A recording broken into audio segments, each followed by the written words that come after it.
श्री राम जो है वो खाली सनातन धर्म के लोगों के नहीं है, हमारे भी पूर्वज हैं, हम श्री राम के वंशज हैं। हर हिंदुस्तान में रहने वाला जो असली हिंदुस्तानी है वो श्री राम का वंशज है। सबसे पहले आपको जय श्री राम। जय श्री राम। क्या नाम हुआ आपका? मेरा नाम डॉक्टर ताजुद्दीन अंसारी है। कि भगवान राम पुरुषोत्तम राम इसलिए कहलाए कि उन्होंने तमाम दुनिया को संदेश दिया, आने वाली नस्लों को संदेश दिया कि अपने बाप की बात मानो, और आप वनवास चले गए। लेकिन अपने बाप की बात नहीं गिराई। एक ये मानता हूँ। दूसरी बात, राजपाट के लिए आपने भरत जी के खड़ा रखा करके अपने भाई के प्यार से ये किया। तीसरी बात, मैं लक्ष्मण जी के बारे में ये बात जानता हूँ कि जब माता सीता मिली थी तो उन्होंने जो उनकी नाक की नथनी थी उसको पहचानने से इनकार कर दिया था, क्योंकि चेहरा नहीं देखा था। मैं ये भी जानता हूँ लक्ष्मण जी के बारे में। रामचंद्र जी ने ये नहीं कहा कि मैं भगवान हूँ। भगवान किसे कहते हैं मैं उसके बारे में आपको बताना चाहता हूँ। कुरान की एक आयत है, कुल हुवल्लाहु अहद अल्लाहुस समद लम यलिद वलम यूलद वलम यकुल लहू कुफुवन अहद। अल्लाह किसे कहते हैं उसकी डेफिनेशन है कि अल्लाह एक है, उसके ना बीवी है, ना उसकी माँ है, ना उसका बाप है, ना उसका बेटा। अरे भाई एक मिनट सुनो। अरे आप गीता को मानते हैं या नहीं मानते? आप मेरी बात का जवाब क्यों नहीं दे रहे? गीता को मानते हैं नहीं मानते? अच्छा सुनो, राजा दशरथ की कितनी बीवी थी? अरे राजा दशरथ के कितनी बीवी थी? क्यों थी? कृष्ण जी के कितनी बीवी? टाइम था अब नहीं। अरे पहले बात सुनो, कृष्ण जी के इसका मतलब सबसे पहले आपको जय श्री राम। जय श्री राम। क्या नाम हुआ आपका? मेरा नाम डॉक्टर ताजुद्दीन अंसारी है। जी, आपको तो जय श्री राम बोलने में भी कोई आपत्ति नहीं हुई? जय श्री राम का मतलब क्या है आपको मालूम है? श्री राम की हम जय कर रहे हैं। जी। क्यों? कि उन्होंने अपने बाप की आज्ञा माननी थी। 14 साल का वनवास लिया था। आज हिंदू समाज राम को तो मानते हैं, राम की नहीं मानते। आप सीता को तो मानते हैं, सीता की नहीं मानते। कैसे, क्या, कितना जानते हैं आप? कैसे जानते हैं? मैं बहुत कुछ जानता हूँ, मैं आचार्य हूँ। बताएं। मैं ये बता रहा हूँ कि जब श्री राम जी को पुरुषोत्तम श्री राम क्यों कहा गया, उन्होंने तो नहीं ऐसा कुछ किया। उन्होंने क्या किया आप मुझे बताइए? उन्होंने अपने बाप की आज्ञा मान के अपने भाई के लिए अपना राजपाट भी छोड़ दिया। भरत ने आकर के खड़ा रख के राज किया। क्या आज ये बातें हिंदू समाज को नहीं सीखनी चाहिए? आप राम की बात कर रहे हैं सिर्फ वोट की ताकत के लिए। आप असल में राम को नहीं मान रहे। हम भी राम को मानते हैं, क्योंकि राम पुरुषोत्तम। राम को मानते हो? क्यों नहीं मानते? अरे राम को कौन नहीं मानेगा? राम पुरुषोत्तम राम है। मैं नोएडा में, ग्रेटर नोएडा में रामलीला होती है, मैं जाता हूँ। उसमें क्या बात हो गई? आपको लगता है कि आपकी बात सुन के जो मुस्लिम समाज के लोग हैं वो कहीं ना कहीं आपसे खफा हो जाएंगे? किससे खफा हो जाएंगे? आपसे। मुस्लिम समाज इतना कमजोर नहीं है। हाँ। नहीं होगा, आप गलत कह रहे हो। क्या जानते हो सर आप भगवान राम के बारे में? क्या जानते हो वो बताओ। मैं ये जानता हूँ कि भगवान राम पुरुषोत्तम राम इसलिए कहलाए कि उन्होंने तमाम दुनिया को संदेश दिया, आने वाली नस्लों को संदेश दिया कि अपने बाप की बात मानो, और आप वनवास चले गए। लेकिन अपने बाप की बात नहीं गिराई। एक ये मानता हूँ। दूसरी बात, राजपाट के लिए आपने भरत जी के खड़ा रखा करके अपने भाई के प्यार से ये किया। तीसरी बात, मैं लक्ष्मण जी के बारे में ये बात जानता हूँ कि जब माता सीता मिली थी तो उन्होंने जो उनकी नाक की नथनी थी उसको पहचानने से इनकार कर दिया था, क्योंकि चेहरा नहीं देखा था। मैं ये भी जानता हूँ लक्ष्मण जी के बारे में। आप उस बात को क्यों नहीं बात करते? हम तो बात कर ही रहे हैं कि आप और क्या जानते हो? बात कर ही रहे हैं हम तो। हनुमान जी के विषय में क्या जानते हो? तो हनुमान जी के विषय में अरे आप देखिए कि उन्होंने क्या खिचड़ी किया हनुमान जी ने, कि संजीवनी बूटी उठा के ले आए थे, लक्ष्मण जी मूर्छित हुए। कौन नहीं मानता? हमारे यहाँ 1,24,000 पैगंबरों की बात की गई है। हमें तो नाम 10-20 के मालूम है। हो सकता है ये सारे जो बुजुर्ग थे ये सारे इंसानियत के लिए आए थे, अच्छी बात करने के लिए आए थे। और इस्लाम ऐसा मजहब नहीं है। इस्लाम तो ला इलाहा इल्लल्लाह की बात करता है कि अल्लाह एक है। समझ गए? रामचंद्र जी ने ये नहीं कहा कि मैं भगवान हूँ। भगवान किसे कहते हैं मैं उसके बारे में आपको बताना चाहता हूँ। कुरान की एक आयत है, कुल हुवल्लाहु अहद अल्लाहुस समद लम यलिद वलम यूलद वलम यकुल लहू कुफुवन अहद। अल्लाह किसे कहते हैं उसकी डेफिनेशन है कि अल्लाह एक है, उसके ना बीवी है, ना उसकी माँ है, ना उसका बाप है, ना उसका बेटा है। मियां जी खफा मत होइएगा, मैं एक प्रश्न करना चाहूँगी जो कि पिछले साल बहुत कंट्रोवर्सी में था।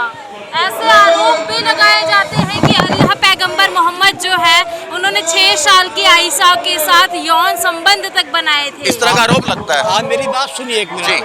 क्या उस जमाने में आप मौजूद थे? मैं मौजूद था? नहीं था ना। ये काल्पनिक बात थी, क्यों करते हो? क्या हदीस वगैरह मैं में आपसे mention पूछ है रहा हूँ, इस क्या चीज़ 6 साल की बच्ची, मैं डॉक्टर भी हूँ, क्या 6 साल की बच्ची को मेंसेस हो जाएंगे? मैं आपसे पूछ रहा हूँ, आप जवाब दीजिए। आप एक लड़की हैं, जब नहीं हो सकते तो आप कैसे इस बात को डिसाइड कर लेंगे? उम्र इतनी थी। आप ये तो सोचो यार। आप पढ़े लिखे लोग अगर इस बात पे ऐसे करेंगे कि 6 साल की बच्ची से शादी कर ली और यौन शोषण बनाए, क्या उसको मेंसेस हो जाएंगे? यौन शोषण के लायक होगी वो बच्ची? 6 साल की बच्चियों के साथ वर्तमान में भी जो बलात्कार वो बलात्कार हो रहा है, वो जुल्म हो रहा है, वो जाती हो रही है, वो जुल्म हो रहा। बलात्कारियों को सज़ा मिलनी चाहिए। संविधान के तहत जो हमारी अदालतें मुकदमों को डिले करती हैं वो गलत हो रहा है।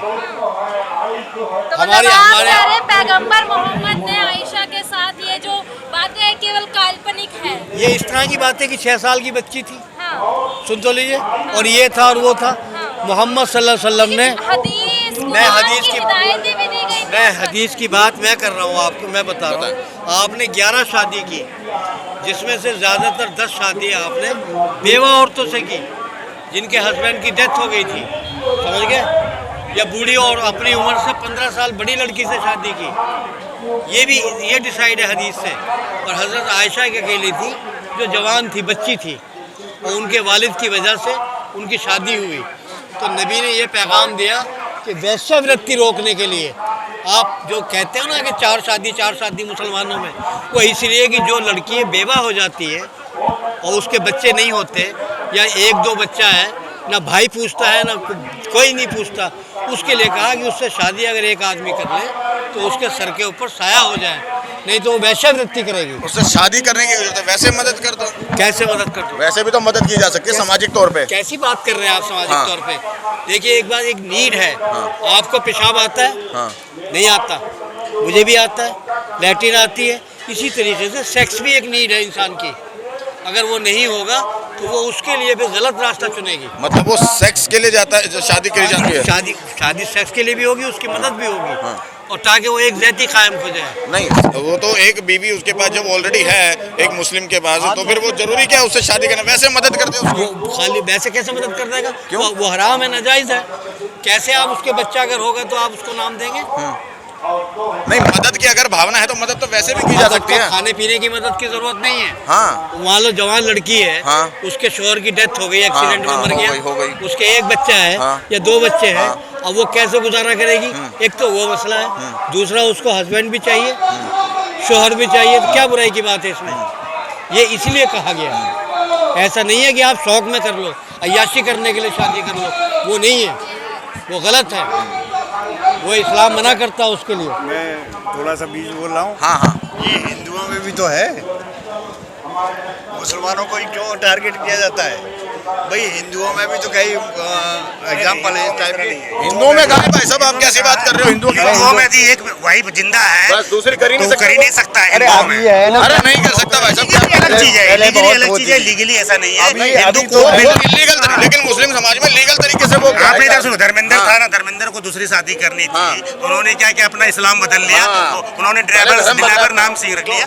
हिंदुओं में ऐसा नहीं, हिंदू कोड बिल जब हुआ, हिंदुओं में एक शादी के बाद दूसरी शादी। जवाहरलाल नेहरू अम्बेडकर साहब ने लाए थे हिंदू कोड बिल, वही 1950 वगैरह सब में।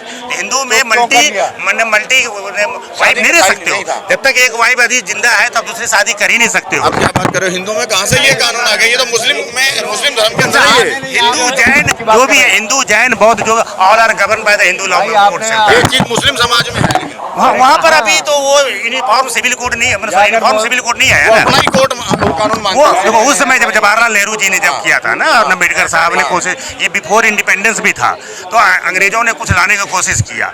तो वो हिंदुओं में भी थे पहले, जैसे एक आप जानते तो एक आदमी है 3-4 बीवियां रखते थे, तो भाई इसमें बहुत मना है, रखते थे। लेकिन भाई बस सुनो ना, लेकिन 55 में जब हिंदू, आज कौन है? आज बताओ कोई बड़े आदमी है जिसके हिंदू 4 बीवियां हैं? कौन बताओ? कोई नहीं है। इलीगली, अरे इलीगली रख ले, लेकिन वो लीगली अरे मेरे भाईजान एक मिनट, इसका मतलब नहीं, मैं विरोध नहीं, आप नौकरी MP हाँ, बताएं, आप सुनिए, पंचायत के चले जाओगे। अरे आप सुन तो लीजिए, इसका मतलब आप ये बताओ उसमें कंप्लेन करो तो क्या करेंगे? अरे बात तो सुनिए, अरे एक मिनट, राजा रानियां कितने रखते थे? अरे भाई एक मिनट सुनो। अरे आप गीता को मानते हैं या नहीं मानते? आप मेरी बात का जवाब क्यों नहीं दे रहे?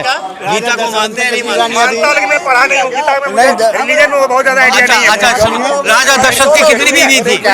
अरे राजा दशरथ के कितनी बीवी थी? क्यों थी?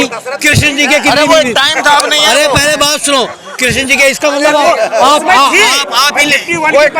यार ये नौजवान खड़े, उसके बाद खत्म हो गया। आप छोड़िए वो, आप आज थोड़ी है, देखो धर्मेंद्र को करना पड़ा ना, तो उसने इस्लाम कबूल कर लिया। रामविलास साहब के बोल रहे हैं ना, ये उन्होंने पहले डिवोर्स दिया है राजकुमारी देवी को। वो खगड़िया के, मैं भागलपुर का रहने वाला हूँ, नेबरिंग डिस्ट्रिक्ट के। उन्होंने नहीं तो पार्लियामेंट में रह सकता था वो आदमी। आप ये बताइए, आप इलीगल को मुझे राजा बारे सबके बारे में नहीं है। ये इलीगल को तो मानते हैं। अरे वो पहले था, अब छोड़िए। आपके धर्म में तो अभी भी है। ये आप कह रहे हैं कर सकते हैं। कॉलम में हदीस में लिखा हुआ है रिलीजन हिंदू और बीबी स्पाउस का नाम होगा तो एक ही डालना पड़ेगा। रिलीजन हिंदू लिखा है तो बिल्कुल।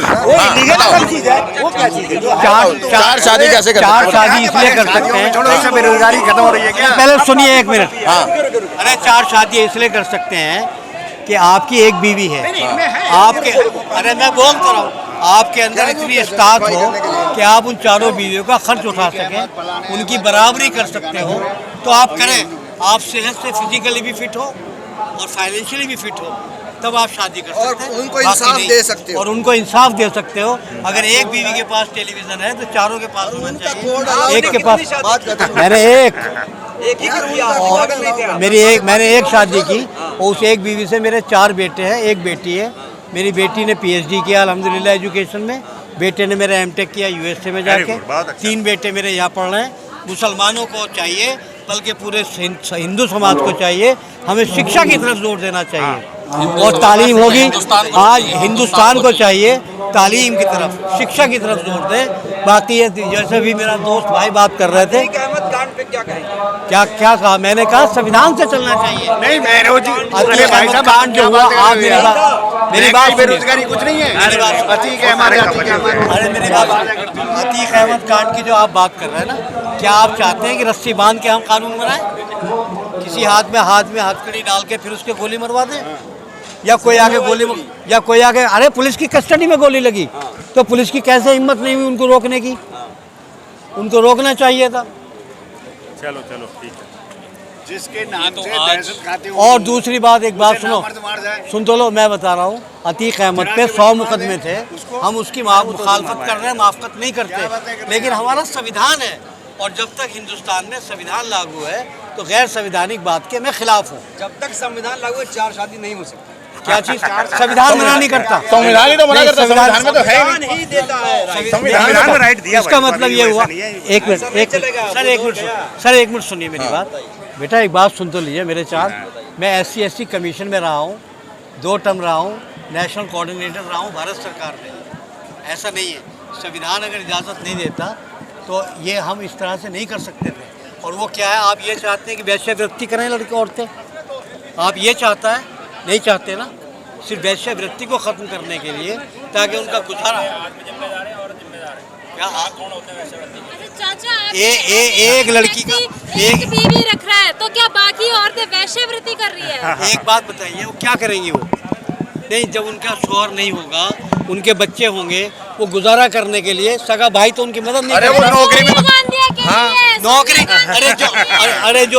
अरे जो नौकरियों की बात कर रहे हो आप ना, सुन तो ये वेश्यावृत्ति से जोड़ देते हो आप लोग सिर्फ नहीं, शादी करने के लिए। मनरेगा में तो आप बजट कम कर रहे हो।